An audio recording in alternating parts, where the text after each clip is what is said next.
Hi guys, what's going on, and welcome back to an episode of Total War Arena. So, a little bit different today, we have got a competition.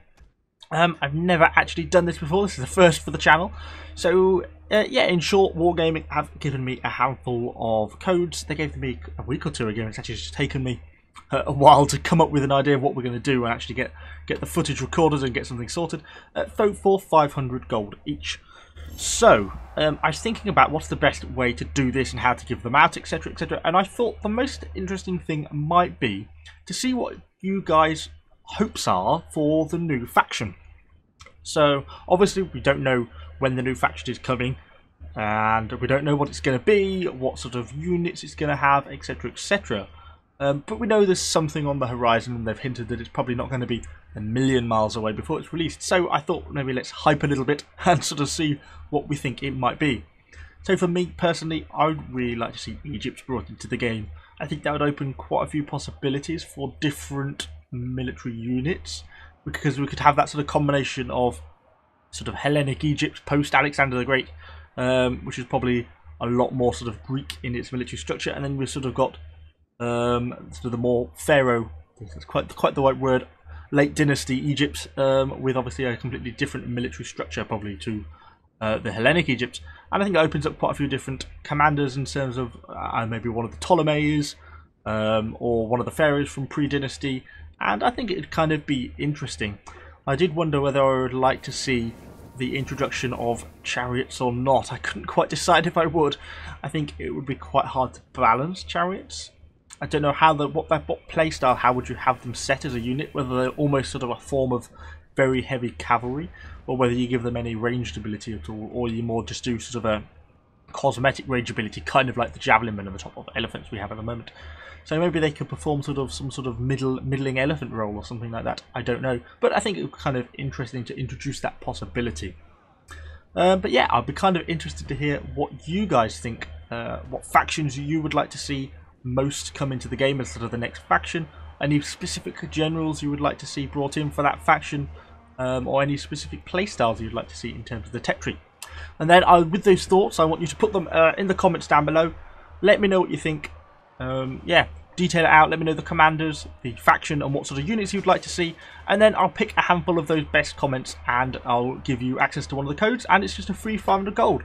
With no other strings attached, really. The only one consequence I was thinking about is it's not that long ago since YouTube ended the YouTube messaging service, so I now can't send you a message through YouTube. So obviously I can't post the actual code in the comments, so I guess the easiest way, I'll probably distribute it if you can leave your Discord ID. I can probably drop you a message on Discord if I think your ideas are worthy, which I may or may not. Then I'll probably drop you a message on Discord with the code, something like that. Probably the easiest way to do it. Obviously, if you want to take part in this competition, you have to be subscribed to the channel. Obviously, if you're not a subscriber, you can just subscribe, and then as you leave your comment, and then, you know, I'll be more than happy to consider you for one of the entrants to the competition. And as I say, I think probably the easiest way will be for me to distribute it on Discord, because otherwise I can't think of an easy way for me to send you the code. So yeah, bear that in mind. You'll probably have to have Discord or an email address or some other way of me giving you the access to the code to get the gold. So yeah, that's pretty much all there is to say on it. I'm kind of interested to see what you guys think. I see quite a few different comments on it on Reddit, on different posts on different factions, from sort of like Seleucid Persia, you know, around there, to some of the Asian empires, and down to things like other people want to see the Japanese introduced, which they have confirmed that they ultimately plan to introduce, although I don't think it's going to be this faction. But there's such a wide range of different empires and factions and countries that can be introduced in this game. So yeah, really interested to hear what you guys think about sort of what you would like to see introduced. Bonus points if you go for somewhere really weird that I've never heard of. So that aside, we have just been having one of these games I was having with some of my barbarians. As you saw earlier, I was sort of chasing around some of the enemy infantry, but I got fed up of being hit by rocks, so I decided I wanted to come and burn the enemy artillery. It's always a satisfying thing to do. Looks like they make a bit of a run for it outside of their stakes, which is exactly what I wanted them to do, and enables me to engage their infantry here. They actually, rather than try and engage with their artillery crew, it doesn't really work for them, and then I just flank my other unit round and come in on the other side. I really love these Andrata swords. They're really quite a nice unit to play. Unfortunately, I only get the left flank modifier on these Romans. They kind of spread themselves out into quite a long line unintentionally, which meant I couldn't actually get a modifier on them. And of course, with the stakes being here, it means I couldn't get round behind them to get a rear flank, which was kind of a little bit annoying. But all in all, they actually went down relatively easily considering, so it wasn't too much of a problem for us. And I think ultimately these Blood Riders may get a flank on them, which will send them ratting. There we go, they got the flank. Combined with my Andratus Roar, you can see how important it is to have that Andratus Roar. Oh, they've gone for a Raise Eagle. There we go, they got the final flank, and my Andratus Roar sent them down sufficiently low. Now they ratted me and cut them down a lot easier.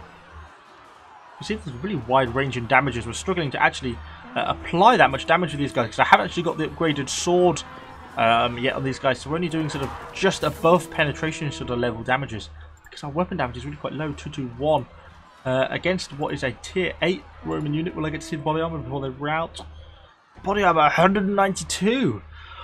So I was at 198, 228. Yeah, so that's why I am borderline not doing enough damage because their body armor values are so high at that tier. That is absolutely why I need to get the upgraded sword in this because it adds another like 30 weapon damage or something. So it's something I'm looking forward to getting. Yeah, I was contemplating, do I want to try and go back? Obviously, I'm such a long way away, though. And we actually have a reasonable amount of units defending. I thought we stand at a reasonable chance of being able to keep sort of the decap going. So I decided I think the best thing for me to do was to press on and try and get the cap on the enemy anyway. Because it's a really close battle in terms of teams, and I thought if I left these units here, they may get overwhelmed and killed, whereas if I'm on hand, I may be able to sort of prevent that. So I start to push in, and I'm starting to think about what I'm going to do. We have got these enemy spearmen here, and with a unit of supporting archers. A much lower tier, or they brought a tier 6, I'm not quite sure. So I send 2 units forwards into sort of the throng with the intention of scorched earthing these guys, and send this other unit round.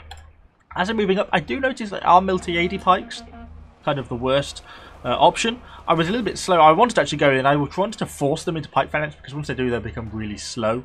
But then they just sort of seemed to mill around. They turned their back on me, and it kind of looked like they weren't going to go to phalanx. So I just thought, sod it, and charged them, and got right in amongst them. Because that's one of the main differences compared to, say, Leonidas pikes, Miltiades pikes. Once you get in amongst them, they have no shield bash to break contact and get their pikes down. Once you are in amongst them, they are dead. And look at that, they just got cut down. We basically took no damage, absolutely butchered them. So, yeah, it's one of the vulnerabilities of playing with sort of a Miltiades pikes over, say, Leonidas. And the same with these guys. I engaged their archers here. They were obviously hesitant to put their pikes down because they were I was engaging their archers and they felt that they would kill their own cavalry and archers. And that meant that a few of my units ended up getting mingled in amongst them, and it gave them the combat modifier. Of course, they couldn't get their pikes down. I came round behind, flanked them, routed them, and then it's just an easy kill in this sort of situation. So you don't need to fear Miltiades and Canani's pikes necessarily quite as much as you do Leonidas pikes. Obviously, Canani pikes can turn really quickly once they're round, but other than that, they go down pretty easily. These Falcons turn up, but they are unfortunately just too late to really do anything. And I managed to send a unit away as well to get my hands on these enemy archers. Go straight in for a slam to slow them down as well. And try and get as much damage on them as I can, because obviously they're making a break for it.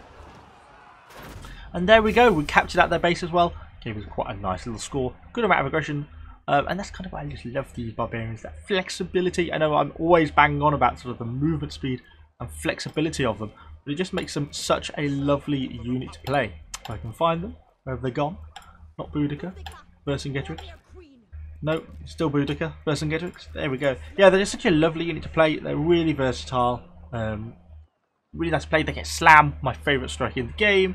You know, the Andratus Roar is nice for that -20 morale. You just need to tip a unit just over the edge. You know, when it's touch and go, whether you just about get them to rout, activate that, and that normally finishes them off. But yeah, they're great for that sort of thing. But yeah, I really need this sword upgrade. That 31 melee weapon damage, as well as the attack as well, plus 15. Really good upgrade. So yeah. So yes, but this was supposed to be more a competition video, not a barbarian infantry video. I'm getting sidetracked. So yeah, be sure to leave a comment. Let me know. So I want to know your favourite faction and possibly a commander that you'd like to see in that faction. A little bit more details about what you'd like to see from that faction in the game. Obviously, you subscribe to the channel and I'll pick a handful of you guys out and give you 500 free gold. So yeah, win-win. Thanks guys. I look forward to seeing the comments and I shall see you all on the next video.